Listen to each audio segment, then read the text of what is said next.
तो माँओं का कर्तव्य है कि संस्कार देना। जैसे हम संस्कार देंगे बेटियां हमारी वैसे ही बनेंगी। तो मैं ये चाहूँगी कि जीवन में आप 5 पैर अपने जीवन में धारण करो, ताकि हम अच्छे संस्कार अपने बच्चों को दे सकें। पहला पैर, सबसे पहले हम उठते हैं, नहाते हैं, धोते हैं, उसके बाद क्या करते हैं, पूजा करते हैं अपने इष्ट की, ठीक है ना, अपने इष्ट की, अपने गुरु महाराज की, कोई भी किसी भी प्रकार को जो भी जिसको मानता है वो उसकी पूजा करे। उसके बाद प्राणायाम, हमारा शरीर स्वस्थ होगा तभी हम काम कर पाएंगे। काम तभी कर पाएंगे ना अगर हमारा शरीर स्वस्थ होगा। तो हमारा शरीर कैसे स्वस्थ होगा, हम प्राणायाम करें, व्यायाम करें अपना, तो अपने ऊपर भी थोड़ा सा हमें ध्यान देना पड़ेगा। उसके बाद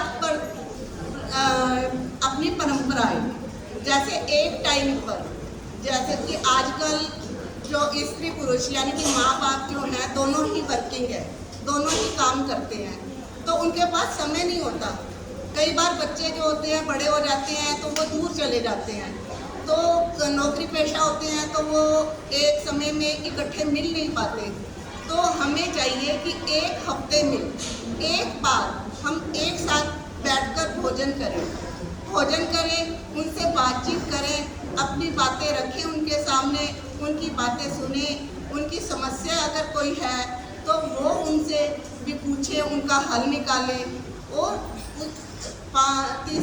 चौथा पैर है प्रसंग, जैसे कि माएँ हैं, हम अपने बच्चों को अच्छी शिक्षा दें कि जैसे शिवाजी हैं, महाराणा प्रताप हैं, उनकी शिक्षा किसने दी, उनकी माँओं ने दी, माँओं ने तैयार किया ना। तो ऐसे प्रसंग जो हैं वो अपने बच्चों को बताएं, सुनाएं उनको, तो उनको इससे क्या होगा कि उनकी जो है हमारे बच्चों के अंदर संस्कार विकसित होंगे, तो बुद्धि विकसित होगी, संस्कार, हम अपनी जड़ों से जुड़े रहेंगे। उसके बाद हम क्या करते हैं, सत्संग करते हैं। सत्संग में हम किसी भी, जैसे मोहल्ले में हम आपस में, कई गलियों में देखते हैं हम आपस में बैठ जाते हैं, तो हम सत्संग कर सकते हैं बैठकर, एक दूसरे से भी इधर की ये ऐसा हुआ वैसा हुआ, ऐसी बातों में ना पढ़कर हम सत्संग करें, भगवान का नाम लें। फिर चाहे बैठ के हम हनुमान चालीसा पढ़ लें, एक भजन कोई कर ले, एक कोई भजन सुना ले, तो इससे क्या होगा, हमारी जो प्रवृत्ति है, हमारी जो मानसिक है वो संतुष्टि होगी, मानसिक संतुष्टि भी होगी, और हमारा जो है मन और विचार दोनों पवित्र होंगे। उसके बाद हम प्रसाद, कोई भी जैसे भी कुछ भी, हम मीठा, चाहे हम टॉफ़ी रख लें, चाहे बतासा रख ले, कुछ आपस में परिवार में बैठ के हम ऐसे कर सकते हैं।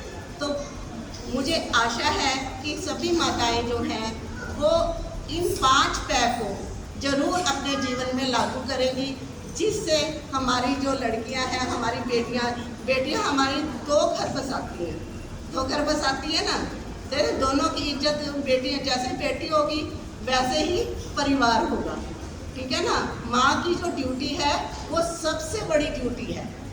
पापा के पास तो इतना टाइम नहीं होता, वैसे तो माँ के पास भी टाइम नहीं होता है, लेकिन फिर भी वो समय अपने बच्चे के लिए निकालती है। अगर बच्चा बीमार होता है तो माँ सारी रात जागती है, उसकी सेवा करती है ना, सेवा माँ ही करती है ना तुम्हारी सेवा, है ना।